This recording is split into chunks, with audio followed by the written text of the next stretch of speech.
Here we go. Hey, everything on 3. Number 3. Wait on 1. Oh. Wait on 3. 1, 2, 3. Wait. I know the next step from that. Eyes on 3. Everything on 3. 1. Everything.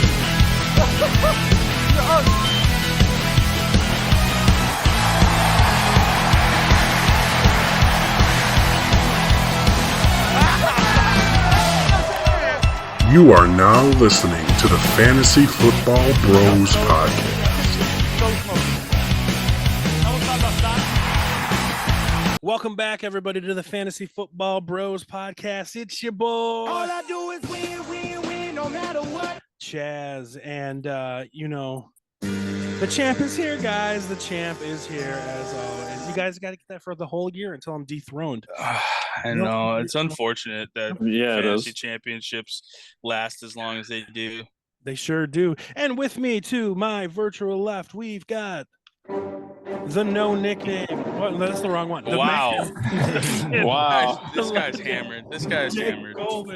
Jake Coleman. Wow. What's up, dog? What's up, fellas? Yeah, I'm not. I didn't even open my drink yet. That over there to my virtual right is the no nickname. Here we go, boys. What's your name, man? What's going on, everybody? Adam Van Houten, what's up, dog? And back for the attack on the second time, freshly off me and Adam joining his podcast. We have got Like a surgeon. we got the proprietor of Team ZAGS over there. ZAGS, what's up, dog? What is up, boys? Thank you again for having me on. Super appreciate it. Good times. That is Dave. He was the owner of the first overall pick in the all-time fantasy draft, as well as the co-host of Let's Talk Nerdy. Thank you, man. Thank you for having me, dude. So always good to be back on this show. Yes. So always happy to have you. And thank you again for having us on your show yesterday. We had an absolute blast. That's what I was going to say. This should be coming up. And I have to say it on here too, Chaz. You and I, man, we nailed that draft, bud. We nailed that draft, and I know Dave is super upset about it. All I do is win. I wasn't gonna bring it up, but I had to. All right. That's all I'm gonna say about it. We decided we cannot have the Fantasy Football Bros on the podcast without doing a draft. So if you guys want to check it out, we did a draft of the all-time best sports games, in which we may or may not have lost, but regardless, we all threw out some great titles. So it was a good time. Yeah, it was a great draft. Awesome time. And when is that coming out? So the video of this will be out tomorrow, Thursday. The audio comes out either Thursday or Friday. When can we expect the podcast that you're talking about? I mean, I don't want to do any competition, but ours is also going to be coming out the same exact day. But here's the deal, guys. Great stuff. You can listen to the Fantasy Football Bros podcast. And then once you're done with that, jump over, check out the Let's Talk Nerdy podcast, and you're going to get a double dose. I just want to say that when Dave was setting up mine and Adam's inclusion on the show, he's like, yeah, it'll be fine. It'll be about a half hour. And part one of our 2-part segment was over an hour. Yeah, we I mean, it's expected with the Fantasy Football Bros. I mean, it was a good time. The going longer is always good. It's when you get cut short, that's when you're probably it's happened to me, man. I've been cut short and I was never invited back. So that's going longer is always better. I asked Dave, I said, how much time we got? He said Unlimited. That's awesome. Yeah, perfect. All right, so we are continuing our series of previews, I would suppose, about the divisions. And we're going to get that rolling. But I just wanted to say to everybody, and I got a little fun sound drop here. It is July 5th. I wanted to make sure that everybody had a great and safe 4th of July weekend. Happy Independence Day. And Police the world. wait for it. Okay. Hell yeah, here it is. All right.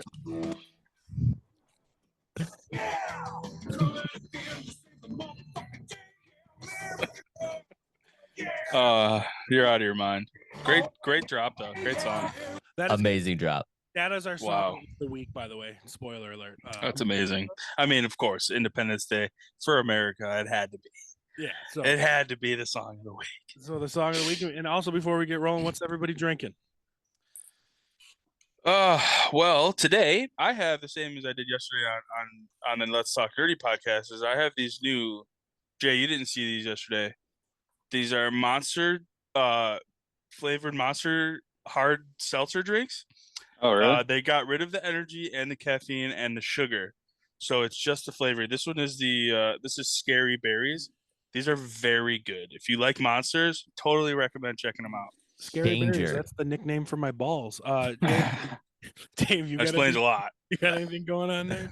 I got nothing going on actually, which is kind of disappointing. So yeah, I did not come prepared. I'm sorry. Jay's probably with you. What do you got, Jay? Anything special? No, water. Yeah, boo. But what, Jay? What are you drinking? Water. And then I'm going a little highbrow today, a little high class. We've got Bush Light Peach. Oh Let's yeah, there you go. go. It's a little higher on the. Yeah, we spectrum went there. we went a little high class. You know There you how go. it is sometimes. So here you go, everybody. This is for you at home.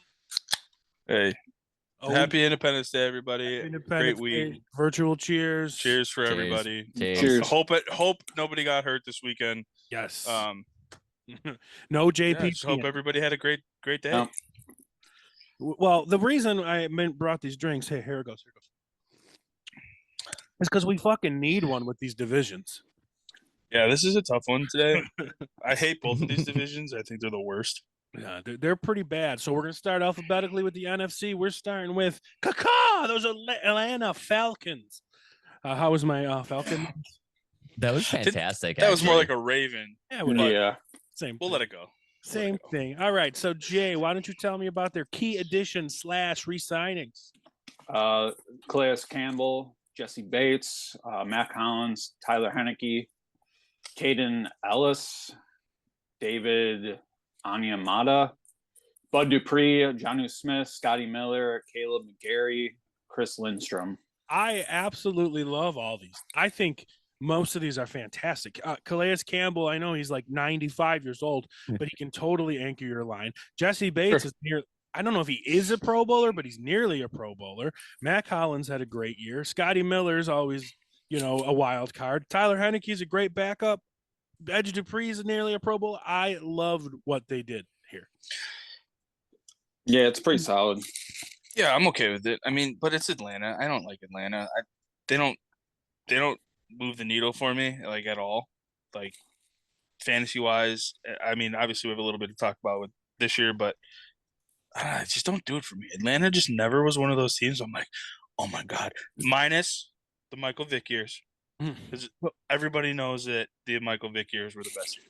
Well, here's the thing. All those players I just mentioned, they only lost Isaiah Oliver, Marcus Mariota, and another lineman, which doesn't really matter. But Doesn't matter.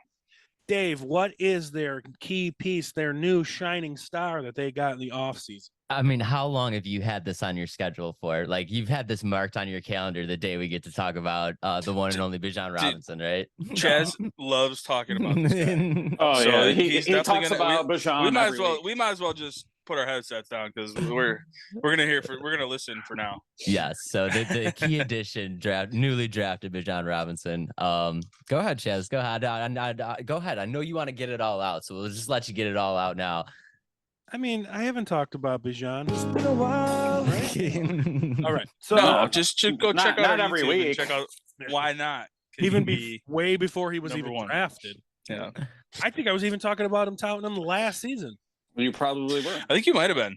I think you I might was have been. talking. I honestly think I was talking about him because of Breece Hall and kind of diminishing Breece Hall's value because of the excitement for BIJAN. But so BIJAN Robinson, this is why I'm excited. And if you guys noticed on our brand new TikTok and in our shorts that we started doing on YouTube, BIJAN Robinson, I made the TikTok that said, why can't he be the #1 overall running back this year? And he's going in the first round.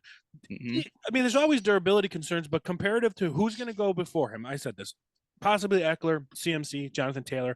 All three of those have injury concerns. 2 of them have age concerns. 1 of them has contract concern.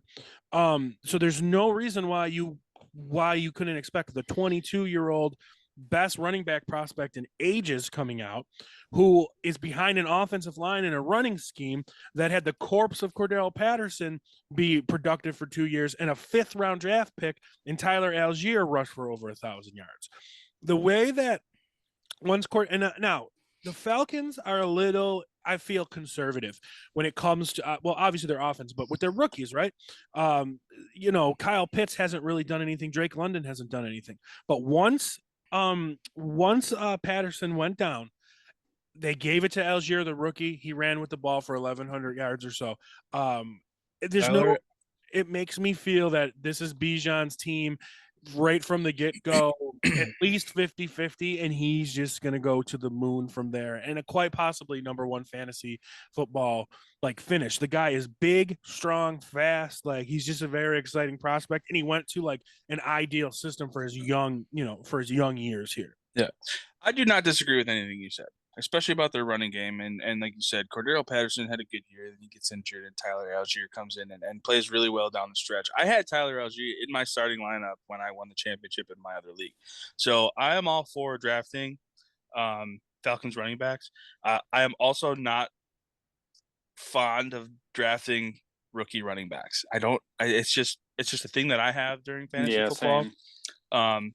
But I mean, hey, it's going to be. I'm excited to see what he has to offer. So I'm in for it. I agree with everything you said. I don't have anything else to add. What do you got? Really? What do you got to say, Dave, about my bussin' Bijan Bay? What do you got?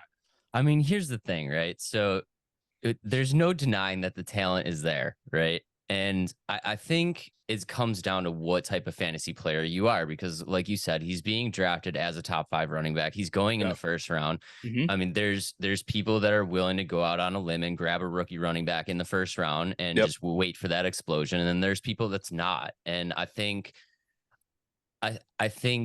personally, as a fantasy player, I want some consistency. I want to know what I'm getting myself into. Right. And especially out of my first round pick. On my first round pick, I want to know what I'm getting. And I just think that I think if you want Bijan, you got to take him in the first round, because he's going to go and somebody's going to roll the dice. But I don't think I'm personally going to be the one to roll the dice on him. So yeah, that's where I stand on him. Agreed. Yeah. So my thing with Bijan and rookie running backs is I do a lot of keeper leagues. So you're allowed to keep players, and that becomes your draft pick from whenever you drafted them last year, or however you want to do it. If I know that I have a running back that I can count on every week as one of my keepers, then I might take a chance on him. That way I can kind of feel him out, and then maybe get a running back too later on in the draft, maybe like a David Montgomery. Or somewhere along those lines later on in the draft. That would, or Jamal Williams, possibly. We still don't know what could. And David Montgomery is Bumbles Jr. That's what I think. He could be the new Bumbles, man. He went to hard-nosed Dan Campbell's offense. So we'll see what happens. But that would be the only reason why I would take Bijan, is if I know I had a running back one already stored up in my keeper list. Here's my thing about Bijan, right? If you're looking back in the last, say, 5-6 years on rookie running backs, everyone's got this bad taste in their mouth on running backs lately, just because the NFL has a bad taste in their about running backs lately. But look at the first running backs that were taken in the last few drafts. Last year it was Breece Hall, and he was and he was great. Absolutely great. Against all my judgments, he was fantastic. Yeah, mine too. I shit on him so hard, and it was, excuse me, it's mostly because he was a Jet. Yeah, and we go a year prior, it was Najee Harris. Najee Harris was great. We go a year prior, it was Clyde Edwards-Helaire. Okay, there's a swing and a miss, but that's because Patrick Mahomes thinks he's the GM when they should have took Jonathan Taylor, who was the next one, right? Who was fantastic. Yep. Who was the year before that? Josh Jacobs. Great. Who was the year before that? Saquon Barkley. Great. Who was the year before that? Leonard Fournette. Great. Who was the year before that? Ezekiel Elliott. Great. Right. So it's like, this guy with his draft knowledge is unbelievable, guys. I'm telling you. Oh, and the year before that, Todd Gurley.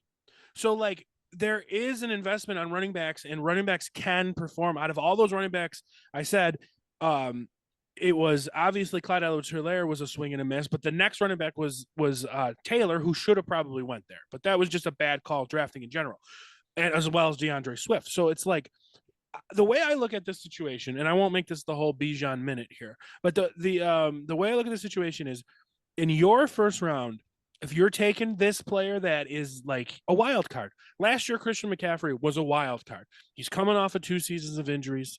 Oh my God, Jonathan Taylor is God. He is the greatest thing ever. He's easily the first overall pick. Don't even think about Christian McCaffrey. I said it then, and I put this with BIJAN as well. Just because you don't know what you're getting with this guy, he's a rookie. You need to be good enough to pivot on that. If you draft BIJAN and he's not as good as you thought, you should be good enough to be able to have backup running backs or get people off free agency to plug in that hole and make that move. Because if he does hit, like Christian McCaffrey did for me in the league last year, I won the championship because of that. And that's like game-winning, championship-altering moves, I feel. And that's why it's like you need to be a good enough fan and have, like, if you're going to go for that home run. Same thing in my other league. Now, I swung and missed in the other league. I went with DeAndre Swift instead of Saquon Barkley. Why? I stayed away from the injury. And I swung and I missed because of it. But I also had Josh Jacobs, so I kind of was, like, good enough. I didn't win the championship, but I was good enough to cover my ass. So I think if you do go with one of these wild cards that you're not sure of, you need to like not do the cliche thing of right now of like, I just drafted in the first 5 rounds. I've got 3 wide receivers. No, you might want to skip that and maybe get another running back to cover your ass. I 100% agree. I mean, Yeah. I think I'm not shitting on Bijan Robinson, right? So obviously the talent is there, and he's gonna be a 3-down back. He's gonna be in the workhorse role. I don't see Algier really coming in and taking a lot of carries from him. I agree. And to find a workhorse running back in the NFL now is really hard. I mean, most teams are running a 60-40, maybe even a 50-50 split. So he's got a lot going for him. My thing is like, if you take Bijan Robinson in the first round, like Chaz said, it really kind of dictates the rest of your draft, right? Yeah, So if you take Bijan Robinson first round, you better have 3 running backs on your team by like round 5, because not only is there a chance that you could swing and miss, but a lot of times these rookie running backs, they're great, but they start off really slow. And you're going to need somebody probably in that, week 1, 2, 3 spot that's going to help you kind of get through the hurdle of like waiting for them to get into the swing of things. So absolutely. Like I said, I'm not shitting on Bijan Robinson. I think he's going to be an amazing fantasy player. I just think if you're going to take him that early, it really does dictate how the rest of your draft goes. And here's the last tidbit about, I'm glad you brought it up. So say you go the 3 running backs in the first 5 rounds, and say Bijan does hit it. And you're sitting there with, say, Bijan and Ramondre Stevenson and Joe Mixon. Okay, just say those are the 3 guys you grabbed. And they're all doing good. If Bijan hits it, there's going to be 4 teams in this league that drafted 37 wide receivers and have no running backs, because that's the hot thing to do is draft wide receivers. You've got major trade bait to get rid of Joe Mixon for a great wide receiver or something like that in those cases. That's what you get with Bijan. But then you're comfortable enough to sit there and be like, well, I have 3 good running backs. Maybe I'm not moving off of them. So I don't want to focus at all. I don't want to focus on Bijan, but he's the big one. We obviously got to talk real quick, run through their receiving core. Jay, do you have the thing pulled up, the depth chart? Yep. What do we got for the receiver core? Drake London, Matt Collins, Scotty Miller, and then the biggest bust, Kyle Pitts. And that's where I want to go. Where I want to go. Kyle Pitts he's a bust. Just been so disappointing for this freak athlete, and he was a highly rated tight end that year, and just he is not drafted tight end. Yeah. Chaz tried telling me last year that he was going to be good, and I was the only one that said he wasn't going to be. And he was still getting drafted early in drafts. And it's crazy. And he still is getting drafted highly. He's probably I've seen analysts rank him as like the fourth tight end off the board. He's looking around like 4, 5, 6. I mean, I see him a little later. I think people might be sleeping on him a bit. I don't expect him to be a big breakout like I thought last year. I don't think he's going to be a breakout either. But if you're taking somebody, say like Dallas Goedert over him, like Dallas Goedert's upside is just touchdowns, and he needs those touchdowns. Where Kyle Pitts is going to get. Kyle Pitts has already had 1,000-yard receiving seasons. He's hitting the touchdowns. That's the problem. So it's like if he can turn it on and get double his Classic Yeah. Atlanta receivers. They Yeah, get they get all the yards and the receptions, but no touchdowns. Like if you're taking a swing on a tight end, you might as well. And Kyle Pitts is there. You might as well take Kyle Pitts if you're swinging anyway. So I mean, Dave, off the top of your head, where do you have Kyle Pitts in your tight end ranking? So where I've seen Kyle Pitts go is basically ADP 5, and I'm nowhere close to that. I mean, I would put him in my personal rankings. I struggle to put him inside my top 10. Holy shit! Wow. I really just don't and I think it has a lot to do with I've been burnt on Kyle Pitts so many years. So have I. Yeah, I've just been burnt on this dude for so long that I draft him consistently, waiting for the Kyle Pitts that is supposed to come, and it never happens. And I think just in my mindset, I've pushed him that far out. But I really, like you said, we were talking about Dallas Goedert, right? Well, Dallas Goedert's upside is touchdowns, but it's consistent touchdowns. You know what I mean? What you're getting with the dude. I would much more feel comfortable going into my season with Dallas Goedert as my tight end than Kyle Pitts. Here's a question, Dave, that might make you throw up in your mouth. Kyle Pitts or Pratt Freiermuth? Oh boy. Who's Pratt? Pratt. It's Chris Pratt's brother, Pratt. Oh, okay. I'm gonna go with Freiermuth. Wow. I am over Kyle Pitts, and it's quarterback. It's quarterback play. I have no faith. I have no faith in Desmond Ritter. I don't either. Okay. Last year, Kyle Pitts was ranked 33 in tight ends. Yeah, and he only played half the season too, so barely half the season. Probably. Yeah, barely. That's interesting. I mean, you're having more faith in Kenny Pickett than Ritter. I think Ritter's actually should be on people's radar for fantasy football as your backup, because he's got good weapons and he can move and he can run. So who knows? That's the only thing. I say it all the time. Bad teams are fantasy gold. Yeah. They always play from behind. They're going to have big points, but they're also going to, they're also going to get you 4 interceptions.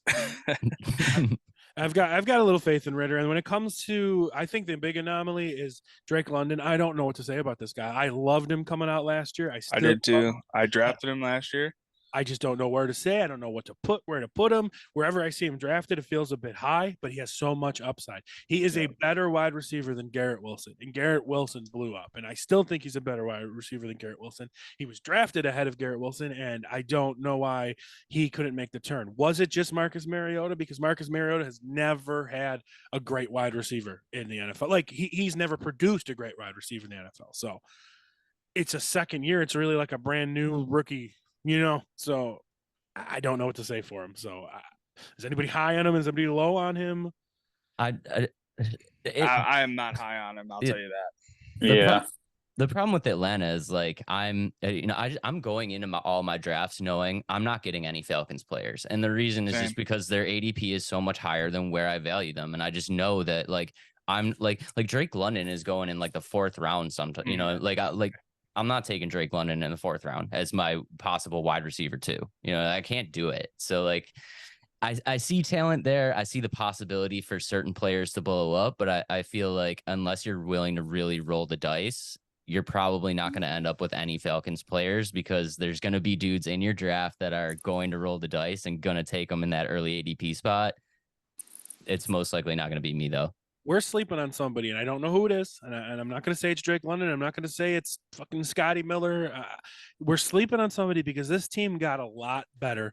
They're going to be a better team. They were almost in the playoffs last year. This division's a train wreck. They're a lot better of a team, and they are going to score some more points this year. And I don't know who to say other than BIJAN is the guy we're sleeping on. It could even be Ritter. Ritter could break out and be a top. Ritter could be this year's Geno Smith. You don't know.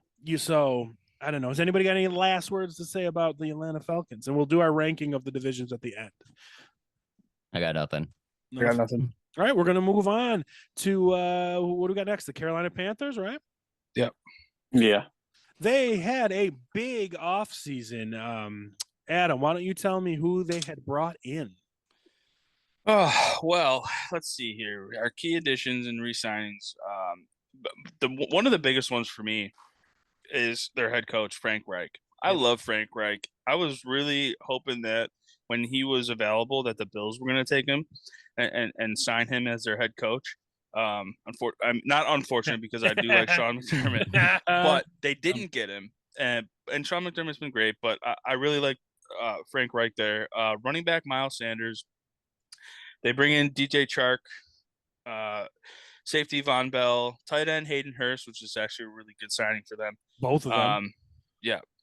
Wide receiver Adam Thielen, my fantasy crush. I can't hate on him. They bring in Andy Dalton, Bradley Bozeman, and then kicker Eddie Pinheiro. That's a lot of big moves. And then their draft, their biggest one, obviously, quarterback Bryce Young, and they draft wide receiver Jonathan Mingo, and then an edge rusher. But lot to cover there. Yeah, they got Pickles. Pickles has made her appearance. Pickles. She is. Oh, half butt in the face. Thank you for that. Okay, Jay, why don't you read me their depth chart, because there's a lot of names there. Bryce Young, Miles Sanders, Hey there, little fella. Adam Thielen is wide receiver 1 on this. DJ Chark, Wow. Terrence Marshall Jr., and then Hayden Hurst. I like the addition of Hayden Hurst for them. I do too. I like Hayden Hurst. Yeah. He was always a guy that I targeted on my team, just as a backup tight end, probably. I actually had him as my tight end 1 on some of my teams. I'm sure me and Dave are going to say the same thing, and that is that Hey there, little fella. this team goes as far as Bryce Young takes them, right, Dave? Of course. I believe so as well. Yeah. I think so. I think this team, there's going to be a lot of fantasy value here, though, and I think it goes a lot further than Bryce Young. I feel like people are sleeping on Miles Sanders a little bit. They're in a fucking winter slumber. Yeah, I 100%. Yeah, Miles Sanders is one of those that I've been burned by quite a bit. So, Same. But he's got a new team, and Donta Foreman played really well there. I kind of liked him there. So Miles Sanders is definitely a sleeper pick. He's definitely somebody that I'll probably be targeting later on if I could. He's a great running back too, for sure. Yeah, because what's Miles Sanders' current ADP right now? He's like running back 22, something like that. 5th round. Yeah, late. I mean, it's late. People are definitely sleeping on him, and we've seen what he's done in Philly. We've all been burnt by the 4 touchdown Miles Sanders game. He's got Chuba Hubbard in the sitting behind him, which we've seen for seasons that Carolina has no faith in him. So I'm not worried about Chuba Hubbard stealing any carries away from Miles Sanders. None. We get a rookie running back, and Carolina has always been a scheme that runs heavy, and with a rookie running back or a rookie quarterback, they're probably going to lean heavier onto that play. And random running backs have just excelled in this situation. Like we talked about Deonta Foreman last year, and I don't know. I feel like Miles Sanders is some really late round RB2 value. Who has his ceiling is RB1 for sure. Right. Yeah. So I mean I feel like that's the biggest takeaway out of Carolina is like get you some Miles Sanders in the 4th round while everybody else is sleeping on that 5th round waiting on him. And like have it set it and forget it RB2 with like ridiculous RB1 potential. Yeah, I totally agree. I was going to bring that up. I think Miles Sanders, even though I'm not a big fan of the guy, and just in general, like he was never the most talented back. He wasn't even a starter in college because he was back up to Saquon Barkley. And it's just like he had his chance in Philly and he always was kind of crappy until this last year. But the thing is now he's going into a feature role and he's going to almost just as good of an offensive line. An offensive line, like that Adam said, brought, a 400-pound Donta Foreman to be good. Donta Foreman, I was running as my RB2 on my championship team last year, just for a while, just because he was pulling it out after they traded away Christian. So, like, I think Miles Sanders is the golden ticket of this entire offense for fantasy football. Guys, please don't waste your draft pick on Adam Thielen. Please don't do it. Don't waste your draft pick on Adam Thielen. He is 47 years old, I believe, and he has a quarterback who is 5'6" and needs to prove himself in the NFL still. So Please don't waste it on Adam Thielen. Please. Right. I agree with I love that. Adam Thielen, but I do too, and he's been, believe it or not, he scored 9 touchdowns last year. That was pretty close to the top of the league in receiving touchdowns. But yeah, this year with the rookie quarterback, and I agree with Dave on his point of that they're going to lean heavy on the run. I think, trying to work Bryce into the offense. Yeah, don't even bother. Don't even bother with Thielen. Maybe if somebody gets hurt, that you can pick them up on waivers later. I do have a little counterpoint to this. Maybe. I would say, in your regular drafts, don't waste a pick on this. But Adam Thielen and DJ Chark is like fastly becoming my favorite wide receiver tandem in best ball leagues. really, Yeah. Okay. So, like, I hate to say it, but all right, Adam Thielen is kind of washed up. DJ Chark, you never know what you're gonna get with him. We have rookie quarterback concerns, but also this is an NFL offense. I mean, somebody is going to catch the ball, and you can get you can get these guys in like you could literally go back to back Adam Thielen, DJ Chark in like the 15th, 16th round in a best ball league, and you don't need that consistency where you're worried about, oh no, Adam Thielen's like my wide receiver 3. Like, I need him to do something. But there's going to be weeks where these guys, like, there's going to be a random week here and there where it's like, oh, Adam Thielen has 4 catches and 3 touchdowns. And you're just like, okay, well, that's on the waiver wire in most leagues. But on a best ball team, like, I'll take it. it's interesting. And I don't know if you heard our whole episode last week, Dave, but I don't know if you knew this, but DJ Chark and who's the other guy we were comparing him to? DJ Chark and Marvin Jones Jr. Marvin Jones are the same guy. Yeah. I don't know if you knew that. And they're the same guy, and they follow each other from team to team to team, and they can, I don't know, both stay on the waiver wire when it comes to me, especially nowadays with, Hey there, little fella. As much as it does pain me, and I do have, and I know Jay does too, and we both have him as our fantasy crutch. And we did last year anyway. It pains me to not draft him, to be honest. Yeah. I don't think I will be drafting him this year. I wouldn't be surprised if Miles Sanders get a bunch of catches either from the check down for Bryce Young. But Bryce Young, I've never been sold on in general, and he's a little bit more on the conservative side. So watch out for Hayden Hurst and Miles Sanders. And you know what? Maybe Adam Thielen, because he's probably slower than the starting tight end nowadays. He's basically like a second tight end. So maybe if that's the case, maybe Thielen will have a good one. Jay, you didn't really say much about this, and I know you have man crush forever on Adam Thielen, but who do you like on this team in general? Because I know you like Adam Thielen, I know you hate Miles Sanders, and so I'm wondering what you have to say. I don't really like anyone on this team, honestly. I mean, Sanders, yeah, sleeping on him for sure. ESPN has him ranked as 23rd for running backs right now. But other than that, I don't believe in Bryce Young, so I probably wouldn't draft a wide receiver from them. But all right, yeah, I was even during the draft, I was kind of shocked, and I said this to Chaz in the group chat that they should have went Stroud. That's my opinion. I think they should have went CJ Stroud, but they didn't. So we have Bryce Young to see what he can do. Well, they should have. But again, they should have went with Richardson, but we'll talk about him shortly. We'll actually talk about all of them. Yeah, right now. Actually, all 4 of the quarterbacks were in these southern divisions. I just realized that.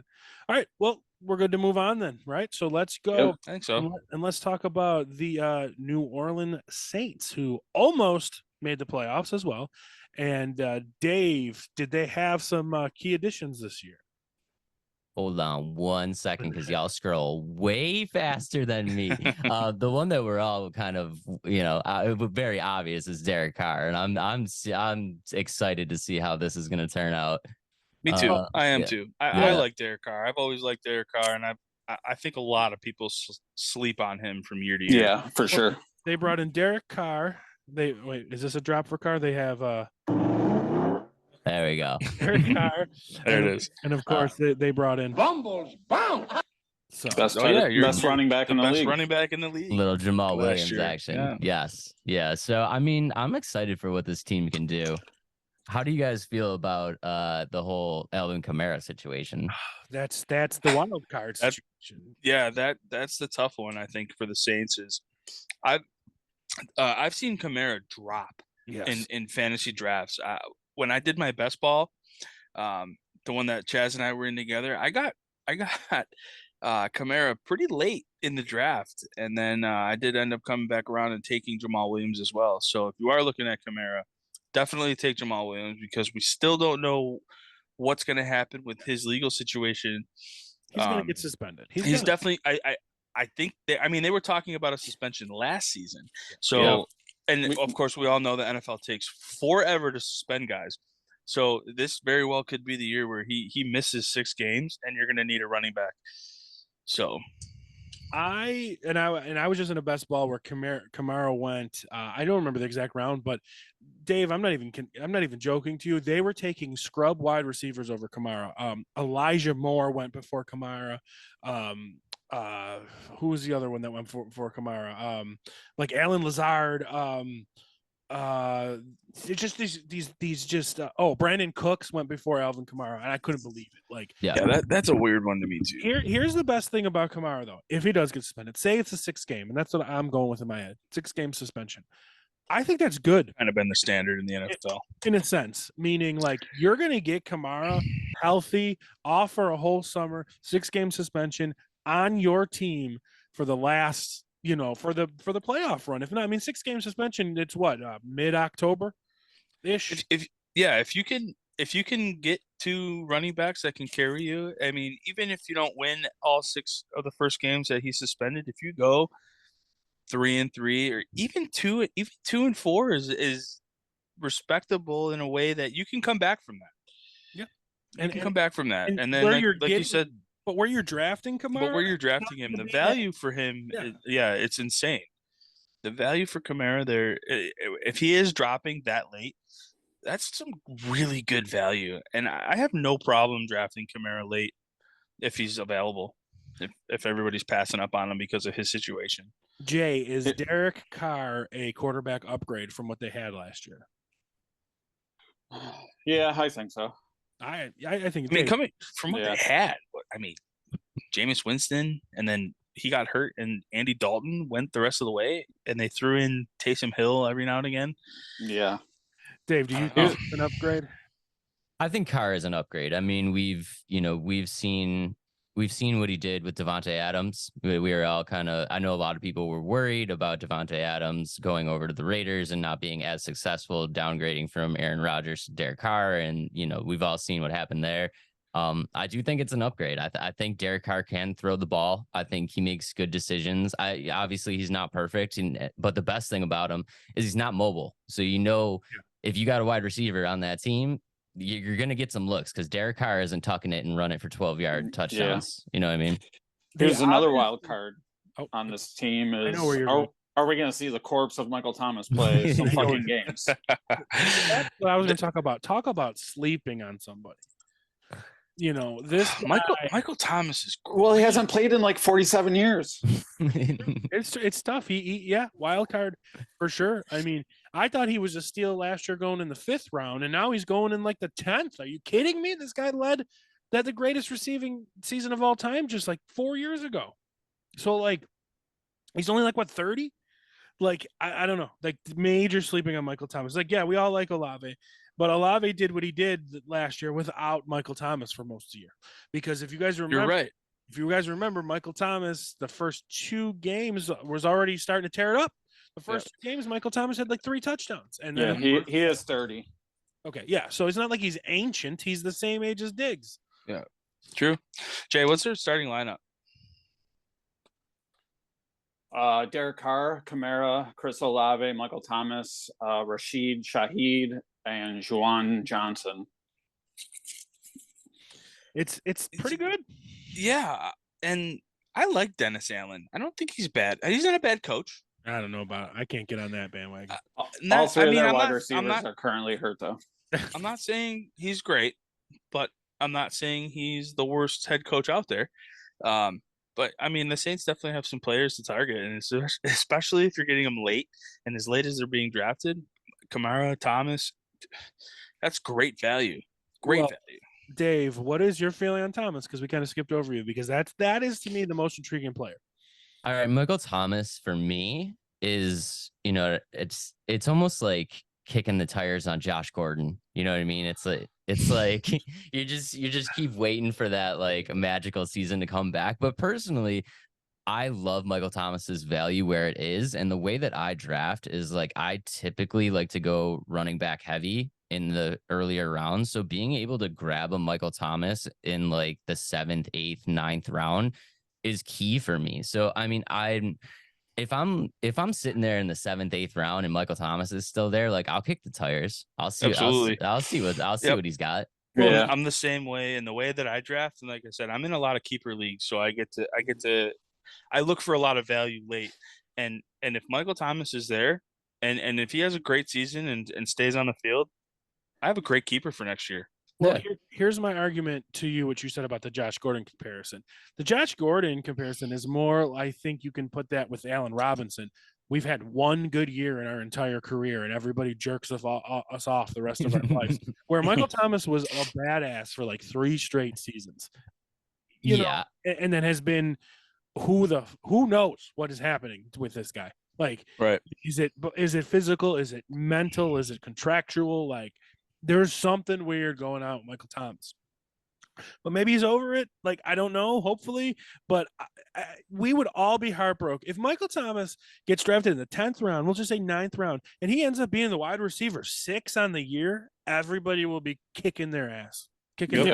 Yeah, I mean, that's kind of what you got to look for, right? And it's like, we talk a lot about draft strategy, and draft strategy, a lot of people won't take risks in the first couple of rounds. They want that consistency, but like rounds 7, 8, 9, like that's where you should be taking risks. Those are your risk rounds for sure. Yeah.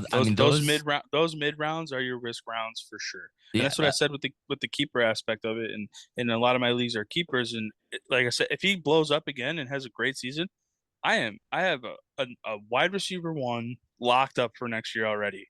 Right. In a late round, I'll take it any day of the week. And even in a redraft league, I mean, if you end up with a wide receiver 1 in the 8th round, like that's such a huge advantage. And if you don't end up with a wide receiver 1 out of the 8th round, like whatever, you lost your 8th round spot. That was basically Devontae Smith last year.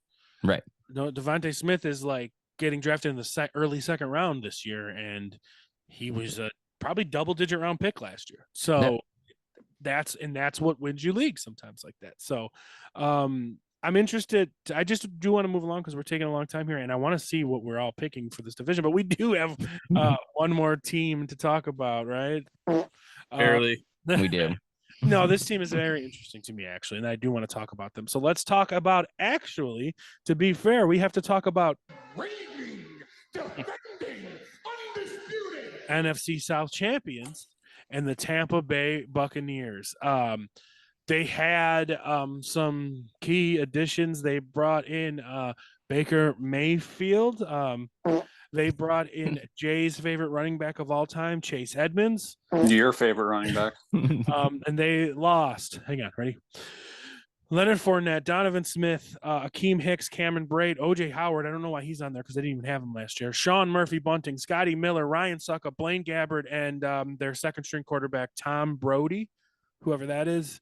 And of course, they lost the GOAT, Brady. So, like, wow, what a difference in this team. I mean, I picked this team to be in the Super Bowl last year. So did I. To me, this screams tank. It does. It screams tank. And the reason it screams tank is because I don't know do we know how good Baker Mayfield is? No, because he was on the shitty Browns. He didn't play very well. Everybody wanted his head on a freaking stake by week 6. It screams tank, and if they don't tank, and I mean, Caleb Williams is the one coming out next year, right? Is that right? He's like the top quarterback prospect already. We haven't even had a season yet. Probably the best one since Lawrence. Yeah, exactly. Like, please, Tampa Bay. This screams tank for me. It really does. Okay, Jay, what is their starting lineup? Because I think we might be over exaggerating here. What is their starting lineup, Jay? Mayfield, Rashad White, Mike Evans, Chris Godwin, Russell Gage, Cade Otton at tight end. it's really not that bad. And It's not bad. it's You're not right. that's what I'm saying. So it's like they're coming into a season with guys, there's a slight, and I'm not going to say it, but Tom Brady looked washed up last year. There's He a did. slight chance that, Baker Mayfield is just as good as Tom Brady last year was. Not in general, No. but there's a slight chance that Baker Mayfield is just as good as Tom Brady was last year. Now, what I think is like Rachaad White's a great running back, great pass catching back. I think he's got great value in fantasy football. Do you want to talk about sleeping, Dave? The receivers on this team are getting drafted like 31st and 32nd receivers overall. That was my point, honestly. Absurd. Absurd. I love Mike Evans too. I am a stand for Mike Evans. I draft him in a lot of my leagues, and I traded for him in most of my leagues last year. Yeah. And he was on my championship winning team. Yes, he had Tom Brady, but Baker Mayfield is he's just mid to me. He's not exciting. Well, that's what I want to talk about. He's shot after that shoulder injury. So well, what you're bringing up is exactly what I wanted to touch on. Mike Evans was a dog before Brady even got there. I agree. Yeah. Mike Evans has been playing with shoddy quarterback play half of his career, and he was always a dog. But here's the thing. Here is the major guy people are sleeping on. They always sleep on Chris Godwin. I agree. Let me tell you something, brother. Chris Godwin, people are like, oh my God, Brady's gone. Godwin's not going to be good. He's the short target guy. Usually, quarterbacks that don't have big arms go to the short target guy. If you guys remember correctly, remember who Baker's wide receivers were in Cleveland? It was Odell Beckham and Jarvis Landry. And everyone thought Beckham was going to be God.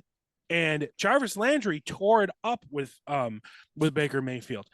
Jarvis Landry is what Chris Godwin is, but light.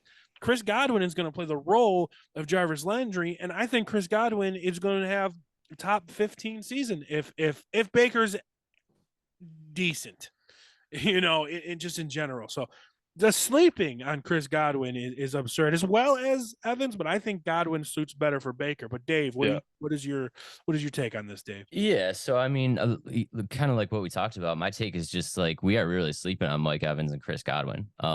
Evans is going for his 10th consecutive 1,000-yard season. He just always finds a way to make it work. And whether it's Brady with a dead arm or whether it's pray and spray Jameis Winston, like the dude just makes it happen. So like, and a lot of like what you said about Chris Godwin, like he's good. Like he's a good short target receiver. Yeah, he is very good. I agree. Say what you want about Baker Mayfield, but he is an NFL quarterback. He's going to throw the ball and these guys are going to get targets. And I think the value on this receiver set, especially for where they're being drafted, is just like top tier. Like I'm excited at the possibility of grabbing myself a Mike Evans or a Chris Godwin in like the 4th, 5th, maybe even 6th round because of how hard they're going. 3? Right. Yeah. It's flex. Right. It's like absolutely insane.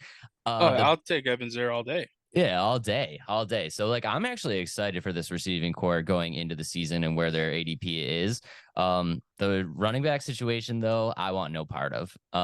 For as good as Rachaad White was last year, he was good enough to ditch Fournette, but they brought Edmonds in for a reason. And Edmonds is that sneaky back that always finds a way to like work into a 60-40 split.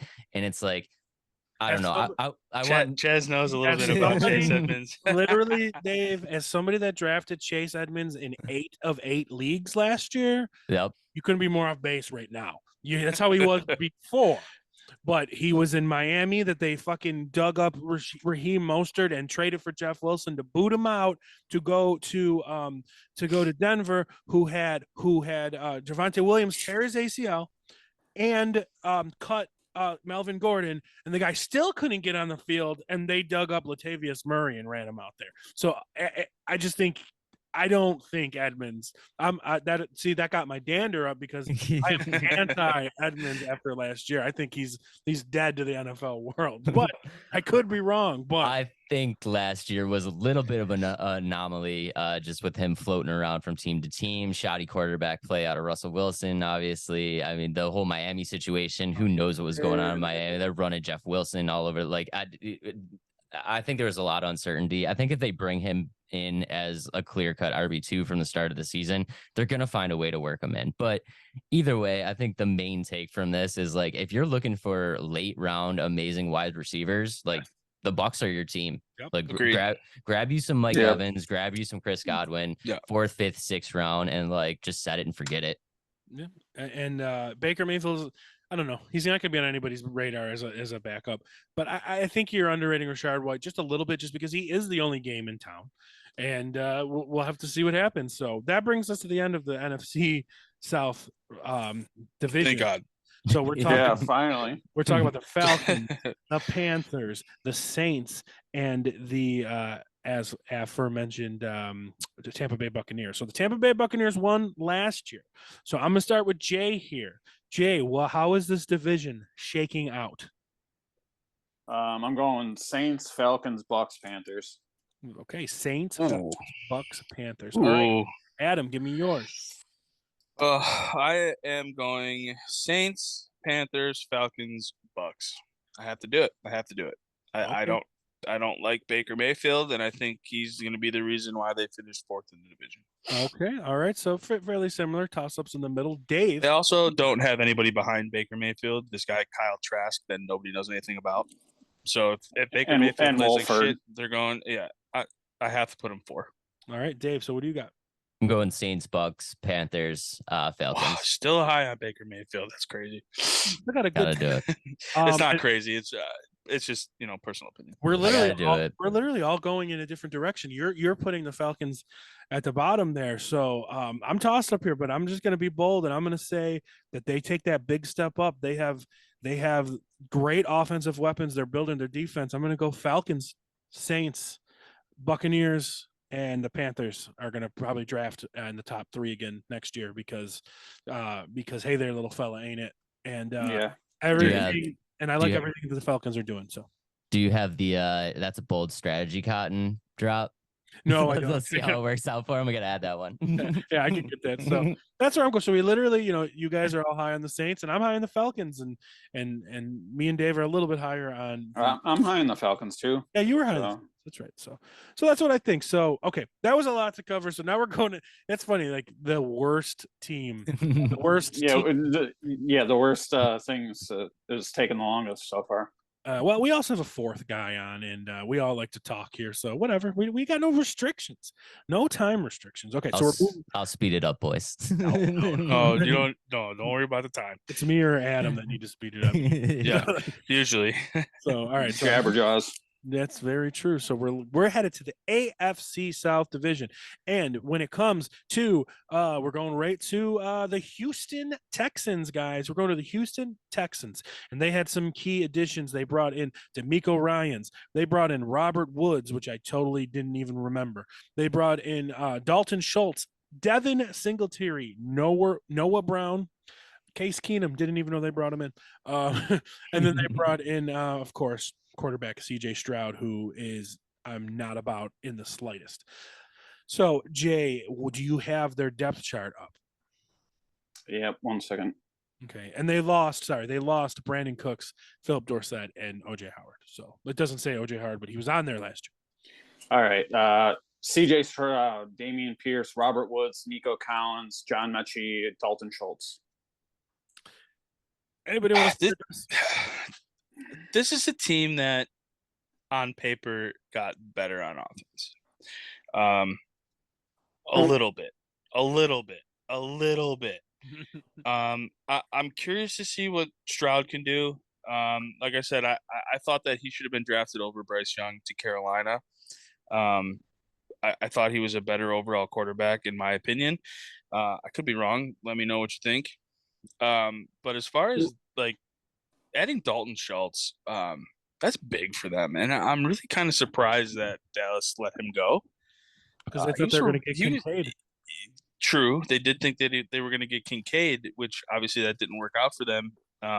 But at the same time, like Dalton Schultz is a really good tight end. He's a really good outlet, and they don't really have any wide receivers to throw to. So Houston is another one of those teams where it's like I'm not going to be drafting anybody from, especially Devin Singletary. but they have Damian Pierce, who was pretty good last year until he got hurt. But it was also a team that was just out of it from the beginning. So that's really all I have to say about the Texans. Did they get a little bit better? Maybe.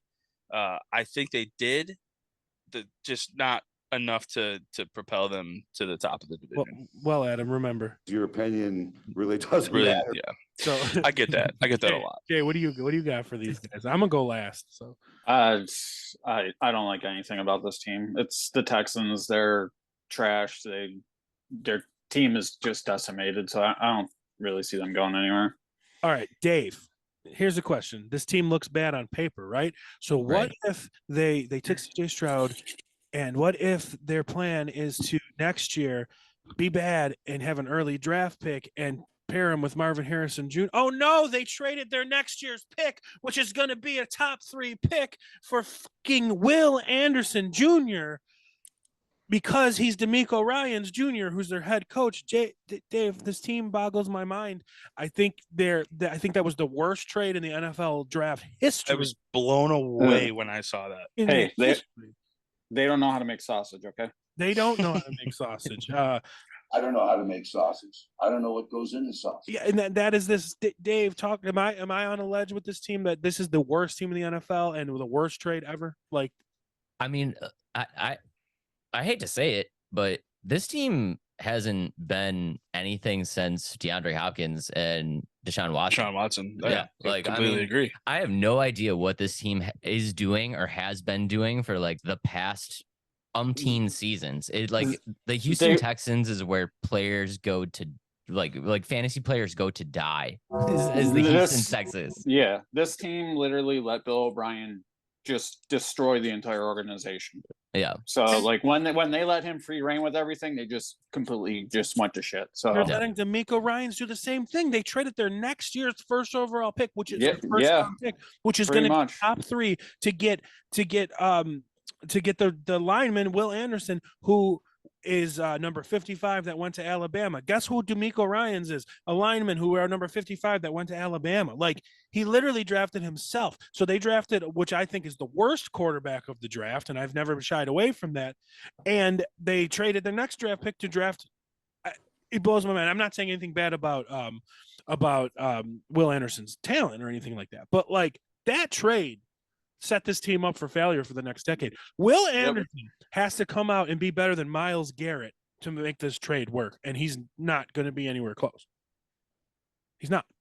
Yeah. And like talking about that, CJ Stroud, who I think is the worst quarterback of the draft, going into having absolutely no weapons, the guy can't move. How is this guy going to succeed? So they make a trade up to bring in a defensive lineman. Why not make a trade up and take Jackson Smith and Jigba and give your guy your guy? Why not do something like that? They were teammates in college. This team boggles my mind. I mean, spoiler alert, they're the bottom of this division. Well, maybe this division's a little bit of a joke, but I'm sorry. They're definitely. If there was a 5th, I would put them at 5.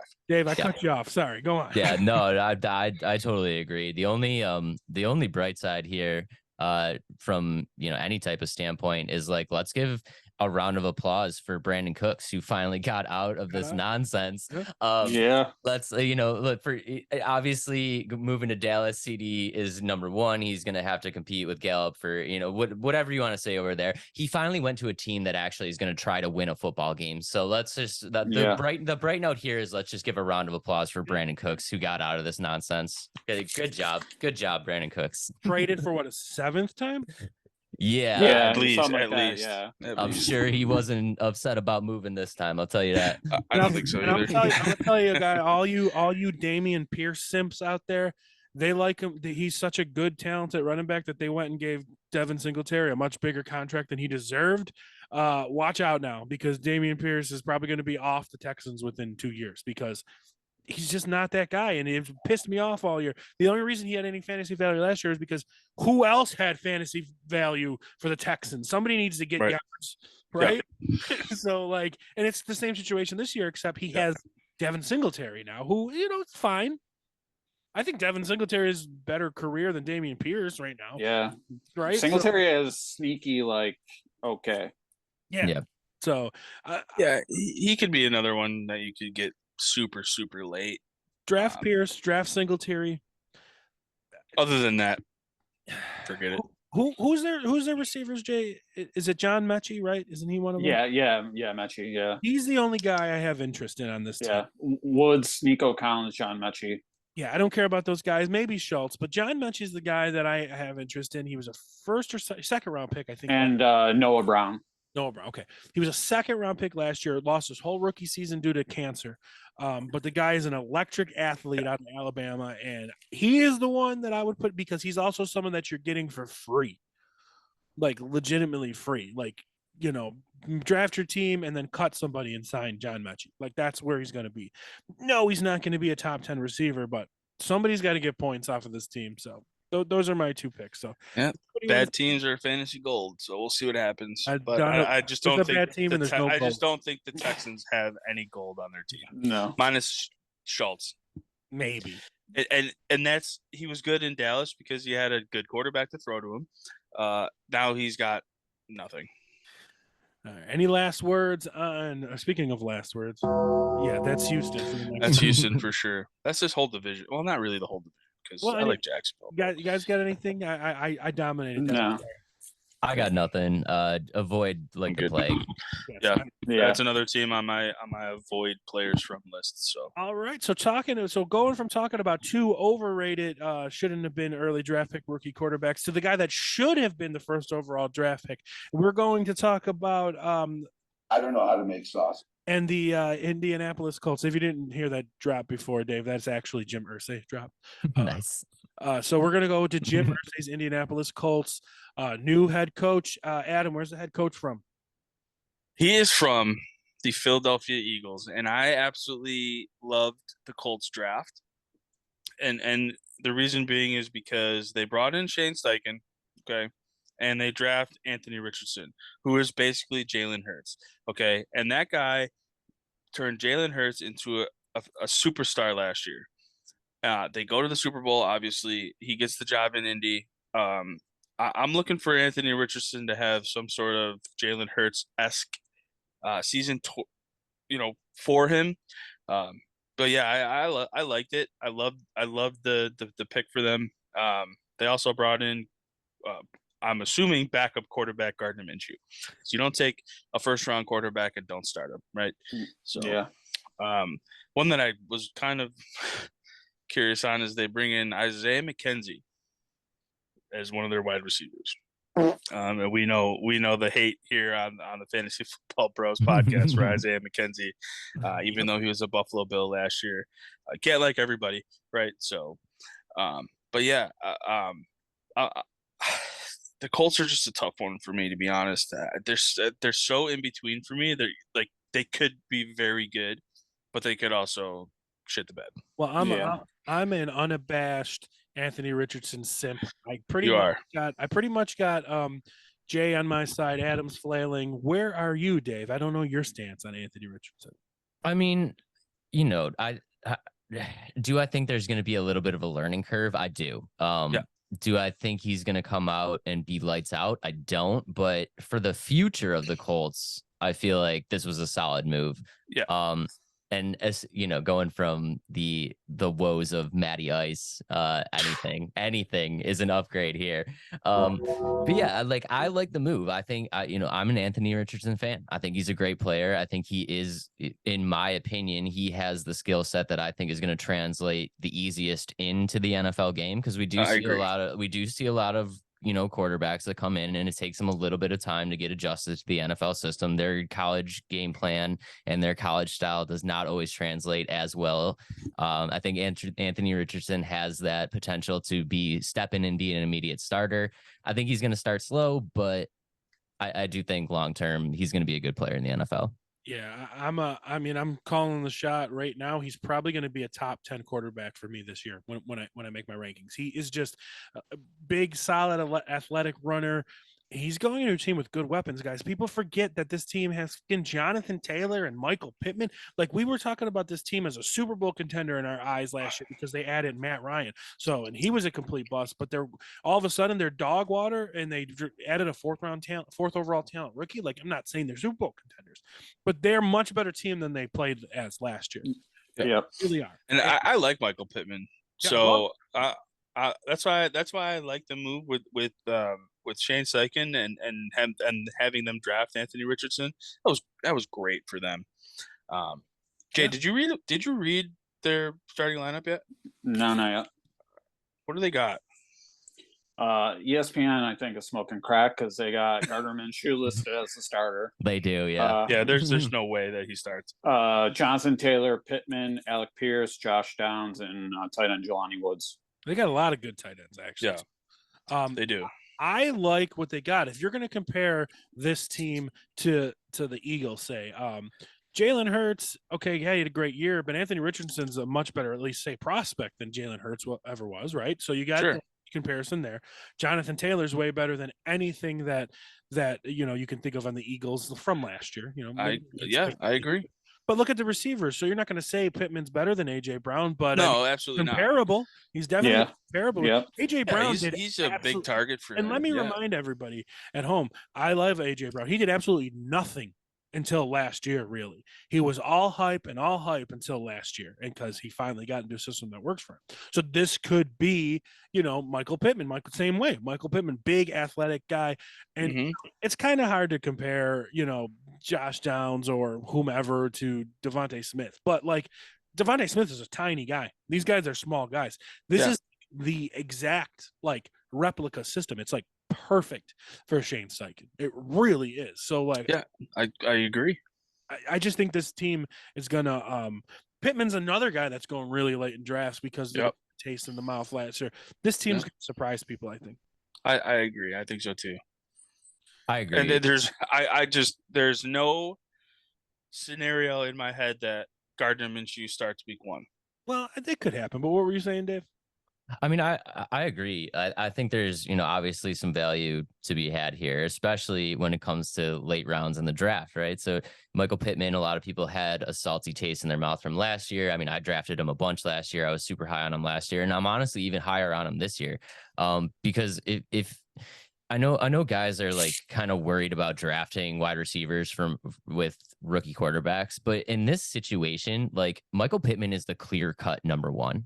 Alec Pierce, Isaiah McKenzie does nothing for me. I'm not worried about it whatsoever. And one of the things that takes the longest in most cases for rookie quarterbacks to learn is their reading the progression, right? So a lot of these game plan schemes are going to be, first read is going to be Michael Pittman. And if Pittman has an inch of space, he's going to get that ball. You know what I mean? So I'm excited for Pittman. And I think, like we said, they got Taylor in the backfield, so he commands some respect. They're going to have to stack the box at certain times. Pittman's going to have those opportunities to get open. He's going to be the clear-cut number one read. And I think Richardson can get him the ball. So I'm excited for his season this year. Yeah. So Pittman had almost 1,000 yards with Matt Ryan. Pierce had 500. So with Richardson, it's got to be at least the same. And then don't forget, guys, too, like Dave mentioned with Taylor in the backfield. Once they start running QB options, there's no way you're doubling all the receivers. So once you start running these QB options, because everyone last year kept jerking off because of Jalen Hurts and his 1 yard runs. Okay, great.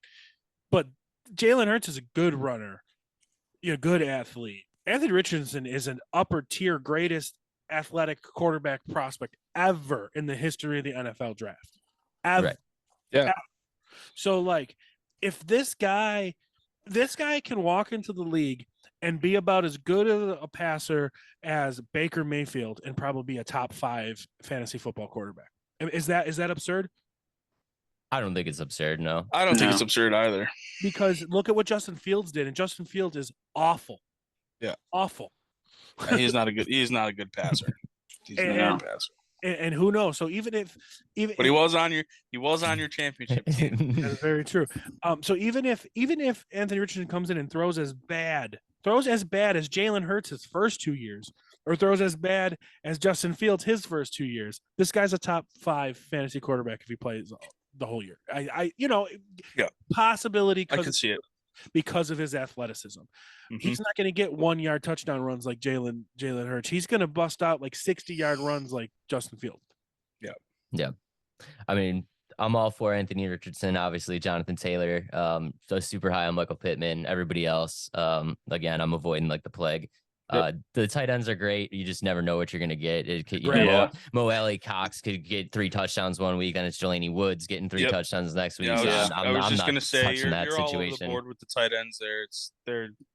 I mean, if you're really looking, if you don't get one of the top tight ends in your draft, definitely look to those guys super late. But even on the waivers, if you're just going to streamline a tight end, like I typically do every year, is I just look for the guy who had the best week last week and hope to God he can repeat it. Usually it doesn't work out for me. I always struggle with tight ends in any draft that I do. I don't know.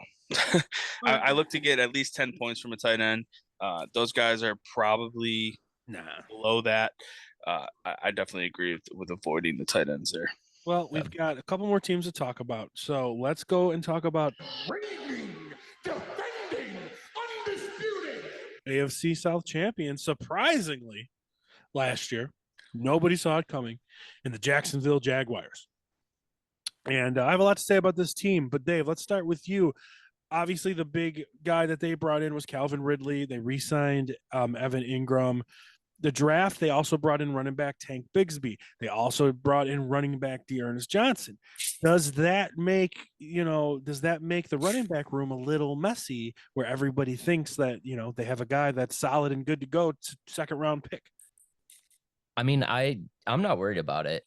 Travis Etienne. Sorry, I didn't say his name. Travis. Yeah, no, I'm honestly not worried about it. I mean, Etienne is the guy. I feel like I would go into the draft. I would go into a draft with Travis Etienne on my radar. Bigsby, great runner. I'm just not super concerned about it. Dearness Johnson, definitely not concerned about that. I mean, he rode pine in Cleveland for however long until Kareem Hunt got hurt. He's decent, but I see it as just depth. They love Etienne. He's going to be a workhorse. I'm not worried about that at all. And Calvin Ridley, Christian Kirk. I mean, another amazing Zay Jones. Zay Jones, Evan Ingram, Trevor Lawrence. I mean, this team, it looks like fantasy. I don't want to say fantasy gold, but I mean, there's definitely a lot of value on this team. Yeah, and I think with a lot of drafts, I know we were just on last night, and Chaz took Calvin Ridley in the 3rd round. That's probably where I could consider taking him, to be honest. I think a lot of people are sleeping on him too, and not remembering that he's coming back off of his suspension last year. Yep. Calvin Ridley, he was just an absolute beast in Atlanta. So I'm excited to see what he can do this year with a good quarterback in Lawrence. And he definitely – Lawrence ascended to the next level last year. He had a great season, and he did it without Calvin Ridley. So now that you add him into the mix, I can't see the Jaguars losing this division. And that's what I'm going to bring up to Jay. So, Jay, if you go back into recent history, you got Josh Allen, a young rookie, doing his thing. They bring on Stephon Diggs. Josh Allen makes the break and becomes huge. Kind of the same thing for Kyler Murray when they brought in Nuke. Kyler Murray did break out fantasy-wise and do, fairly well. Kind of the same thing with A.J. Brown going over with Jalen Hurts. Jalen Hurts kind of the same thing. People forget about Tyreek Hill going to the Dolphins and Tua breaking out. Are we going to follow the same trend here, Jay, and have Calvin Ridley be that big deep of a change for one of the greatest quarterback prospects of all time, who finally has a stable head coach and possibly a number 1 alpha wide receiver? It's very possible. I mean, Zay Jones had 800 yards receiving last year as a wide receiver too. So Calvin Ridley on this team with Christian Kirk, they might both have 1,000-yard seasons. True. That's very possibility. And if it's a great point. No one saw Zay Jones having 800 yards receiving and being actually fantasy relevant last year. So Bills fans definitely didn't see it. No, not at all. we just saw him running naked through a Vegas. through a Vegas hotel. So Dave, I did my why not of saying why not Trevor Lawrence a top 5 quarterback this year. I mean, what's holding Trevor Lawrence back this year? I don't think anything's holding Trevor Lawrence back. I think from everything that I've seen, Calvin Ridley is coming into the season in form. It doesn't look like he's, taken his suspension very lightly. He's been working hard from everything that I've seen on it. So I think Calvin Ridley comes in. I just think this offense, I think they're going to need some time, right? So if you're looking for Trevor Lawrence to, be rock star QB1, QB2 weeks 1, 2, 3 of the season, I don't think it's going to happen. I think that break is going to happen, much more towards the middle of the season when they start getting comfortable with each other. Where will he finish up as a top 5? I think he definitely has a chance, but I do think it is going to take some time. And where I'm really looking at the value on Trevor Lawrence is to hope that, I can wait a really long time on my quarterback, and then hopefully Trevor Lawrence does not do very well in the very first few weeks of the season, and then I can make a trade for him. Is really where I think a lot of the value of Trevor Lawrence is like, hopefully he doesn't start off that great and you can make a trade for him and then get that blow up on the turn. I think you're asking for a lot here, because what happened in one of Trevor Lawrence's last games against the Chargers, that man went nuclear in the fourth quarter and put that team on his back and won that game from 20 something points down. It was like 27 to like 3 or something, and or maybe it was a little less than that, 24 to 3 or something. And I remember watching that game. I was out with some friends, and I put in a parlay for that week in the playoffs, and of course it was like the second game, I think, right? It was a late game that week. I'm watching the game and I'm like, all right, I picked the Chargers. They just absolutely rolled the Jaguars, and they're up early, and I'm like, yes, this parlay is gonna hit. It's the only one I missed on the parlay. Well, and so but my point, what I was saying is, like Dave said, it's going to take a little while to get humming. And I don't know if that's true, Dave, because this team didn't lose anything but Marvin Jones and brought in Calvin Ridley. And I couldn't think of a bigger fucking addition as opposed to a subtraction in the entire league. Like, it's the same team, the same running back, the same tight end, the same core of receivers, and just bringing in an alpha dog receiver. So, like, I would not be surprised if by week 4, everybody's rankings for quarterbacks of the week has Trevor Lawrence 3rd, 4th. Yeah. He finished 8th last year, so 5 through 8 was Geno Smith, Justin Fields, Kirk Cousins, Trevor Lawrence. And he has a much better team. He's got much better potential than any of those guys, and that includes Justin Fields. Yeah. So I don't know. I think this guy is, but I also don't think it's that hot of a take, because I think a lot of people are saying it because it makes sense. It does make sense. I mean, that there's going to be a year that Trevor Lawrence blows up and becomes the Trevor Lawrence that everybody assumed that he was going to be as soon as he got drafted. And let's be honest, he got drafted and he went into, a terrible situation for just an awful situation for him. And we've seen flashes of what he could be, and it definitely kicked in the playoffs last year. And I don't think anything is holding him back from ascending to that next level. Like I said, I do think it might take a few games to just kind of get that going, because typically what we've seen out of Trevor Lawrence in the past few seasons is this first few games is it does take him just a little bit to get going, but once he gets rolling, like, he's cooking. And I would be totally fine going out, leaving my draft with Trevor Lawrence as my QB. I would too. So we got one more team to talk about, and then we'll do our rankings, and then we're done. And that team is the Ryan Tannehill possibly Will Levis led, but we'll get to that. Tighten up, Adam's new favorite team. Tighten up. No, I will never be a Titans fan ever again. That's what he says now. Adam's leaving us. No. Okay. Trust me, I will never like the Titans. So come October, he's going to be doing a podcast in a Titans hat. No way. Their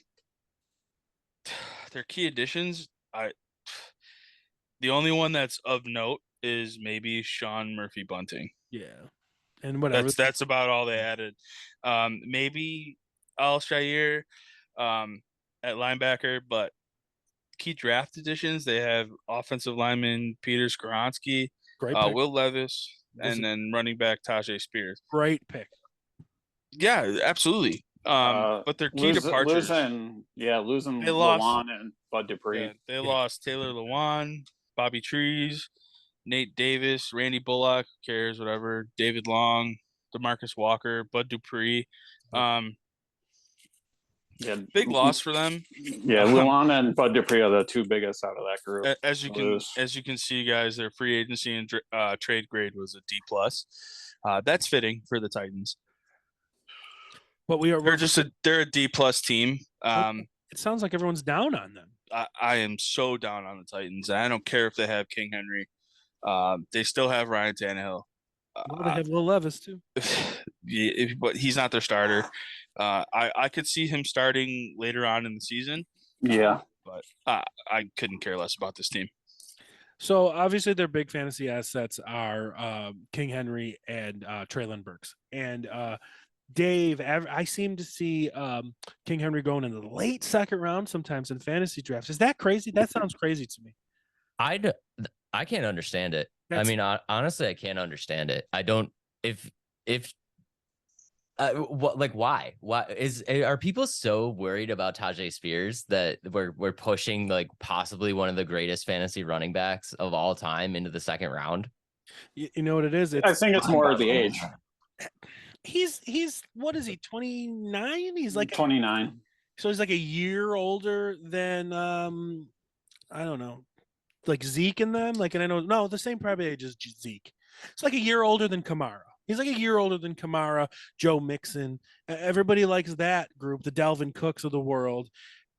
But the difference is that this guy has led the NFL in rushing, or was top 3 in rushing like every year. Yeah, he absolutely is, and he's probably going to continue that trend. And Going to the second round. People are running in the draft. Late second round. That's crazy. I'm still high on Derrick Henry as a running back.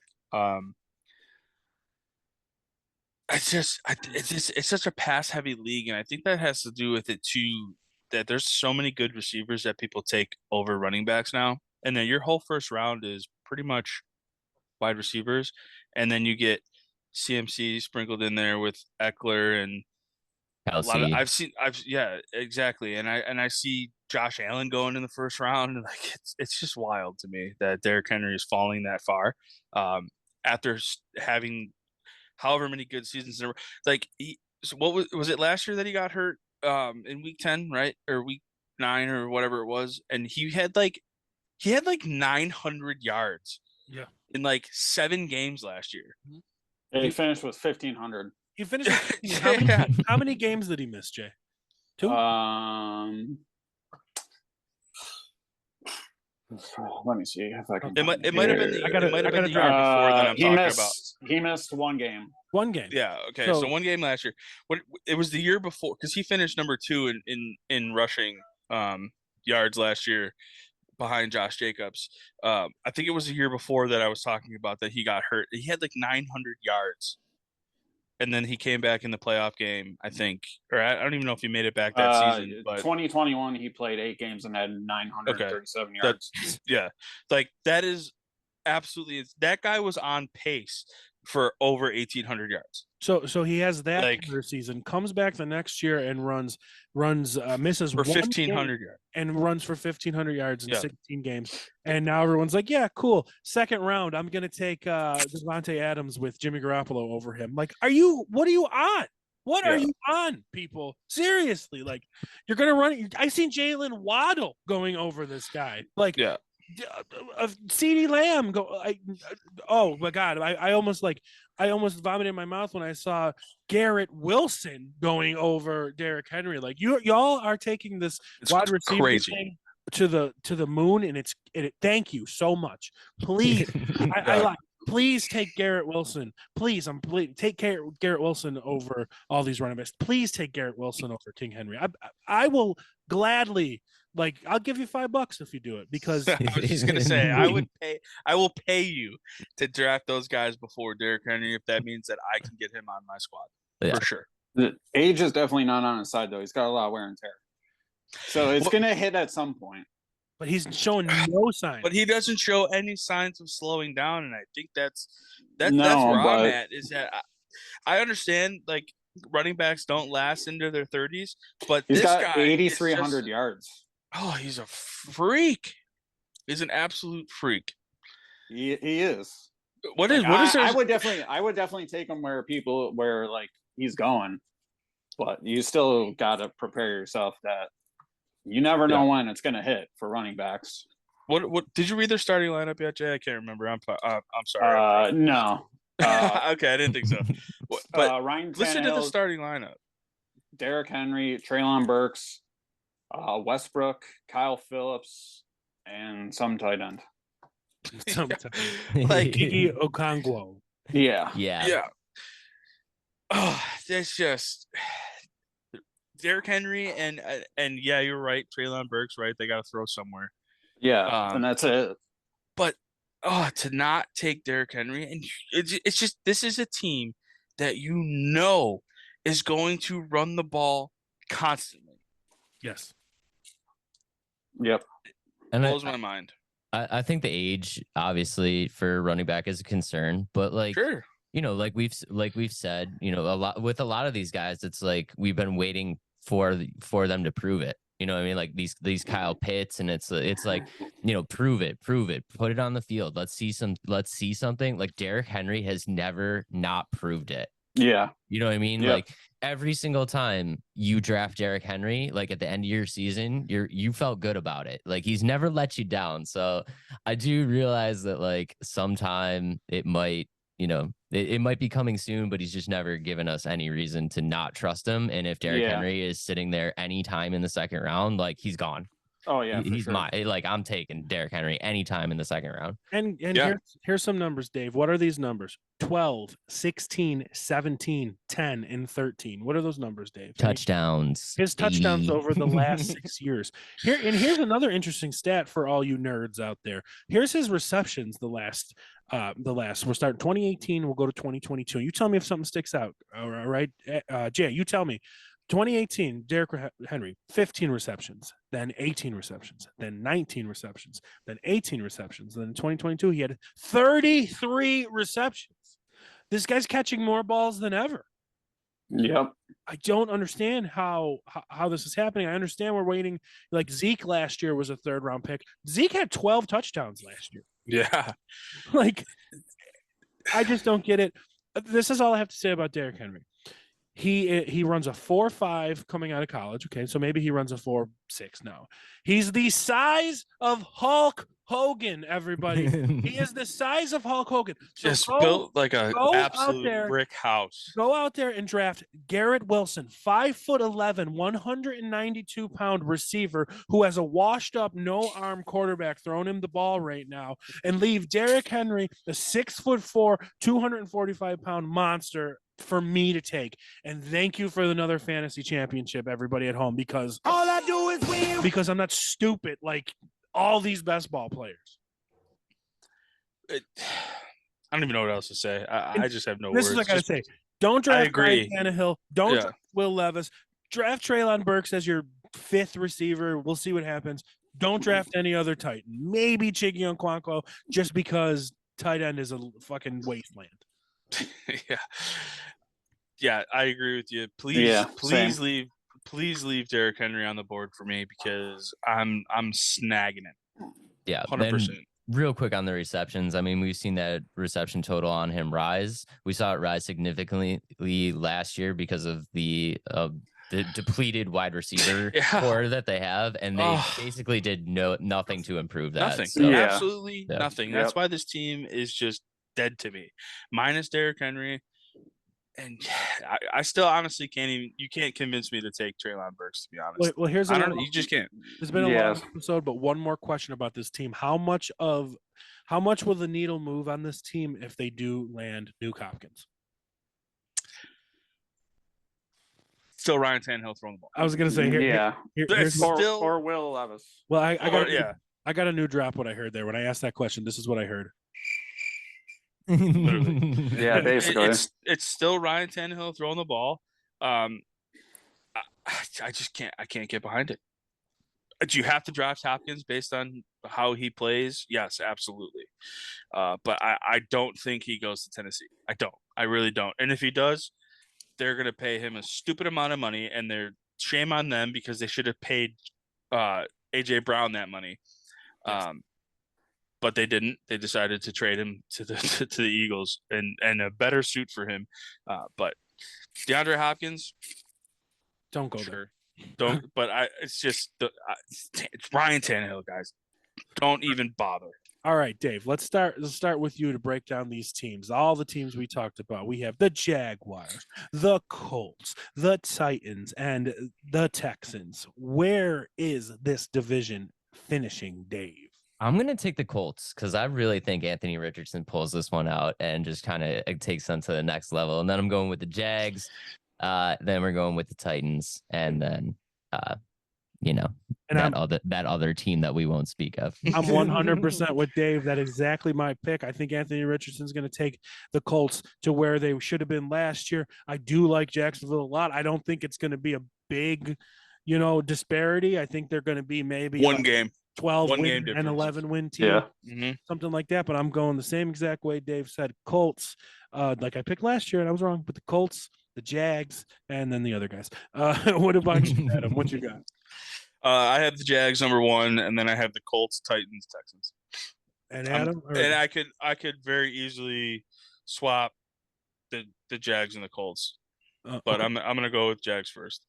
And what do you got, Jay, for your final? I'm the same as Adam, but also I was really debating between the Jags and Colts. I think it's going to be pretty close, but I gave the edge to the Jags just because they were far better last year. So and the only reason why I go with the Jags is because I know what I can get with Trevor Lawrence. I want to see Anthony Richardson, and I'm excited to see him. He is a rookie, and we know how I feel about rookies. So yeah. And I also want to say congratulations in advance to the Arizona Cardinals because you made that trade with the Houston Texans, and you're going to have the first overall pick next year, and you're going to get Caleb Williams and say, Hey there, little fella. get out of here, and you're going to set yourself up moving forward. So we made it. We did it, guys. We did it. Let's go. Yes. To the end. Next week we got which I think is going to be the big episode of the AFC and NFC East. A lot to talk about. Us being Bills fans, of course. The Dolphins are, on fire with what they're doing. Everybody thinks the Jets are going to be good, and and then there's the Patriots, and then there's always stuff to talk about in the NFC East. The defending NFC champions, the Cowboys are always there. The Giants are making big moves, and then there's Washington. So, lots to talk about next week, Dave. You're always welcome back if you'd like. So thank you again, brother. I appreciate it. Thank you, guys. Anytime. We might have our official sideline Jets reporter of JC Money coming in to talk about the Jets and nothing else, because that's all he knows. But he is the boss of the network we're on, so he can come in whenever he wants. Yeah, absolutely. The boss always gets a spot. That's true. Absolutely. So long episode. I want to thank you guys for joining me. Dave, let's get some drops on what you got going on, please. Yeah, thank you, man. Thank you guys again. I really appreciate it. If you guys want to check out a podcast that I do with my buddy, we do a show called Let's Talk Nerdy. It's available on all podcast platforms if you're into video games, movies, entertainment, all types of nerdy stuff, comic books. Check that out. We put a little bit into it and hope you guys like it. And check us out on YouTube. If you haven't checked us out yet, head over there, hit that like and subscribe. It really does help the channel grow. And thank you guys. Really do appreciate it, man. Yeah, we're happy to have you, man. His podcast is great. They go really love it. It's kind of like we get sometimes, and absolutely love it. And they have great production. I mean, they're forcing me to get better at this stuff in a good way, because that's what friends are, and that's how things go. And they're trying to help us out, get better on the video production side. So I appreciate it. And I'm helping Dave try to learn fantasy football. maybe your boy Adam. Maybe we'll help. I'm going to get a championship, but you just wait till I got my own champion drop. It's coming over here on this side. And then I don't know if there's any help for it. We'll give Adam, your co-host Adam, a shout out. I don't know if there's any help for him, because he literally said on the podcast that he won't draft any Kansas City Chiefs. So That's tough. You know, there's one rule that you got to learn in fantasy, and that's just to put your hatred of teams aside and just focus on the money. You know what I'm saying? Tom Brady won me so much money, guys. Yep. Yep. Tom Brady won me so much money because of all you dumb Bills fans. Thank you. I appreciate it. Thank you so much. All right, Jay, thank you for joining us as always. You better start. Yep, no problem. A big episode next week. I'm always prepared. We got a lot to talk about, you, and you're our point man here. Adam, again, thank you for joining us. Yes, thank you for having me as always. Dave, thank you for joining us. Yep. And again, thanks for coming on, Dave. Thank you Yeah, for man. having us on your show the other day. Absolutely had a blast, and you're always welcome here as well. So, And of course, thank you for being here. And of course, thank you for joining us. She got a lot of screen time. She got a lot of airtime today. Don't forget to check out Let's Talk Nerdy. We're going to be on today, I guess, as Dave said. And Today. the song of the week, as stated earlier, guys. Happy 4th of July. Happy America Day. America. Fuck yeah. Yeah. All right, everybody. Thank you so much for checking out the Fantasy Football Bros podcast. Check out the new TikTok. Check out our YouTube. Like, comment, subscribe, and all that stuff. And until then, we'll see you next time, guys. Peace. Yes. Peace, guys. Later, guys. You are now listening to the Fantasy Football Bros Podcast. So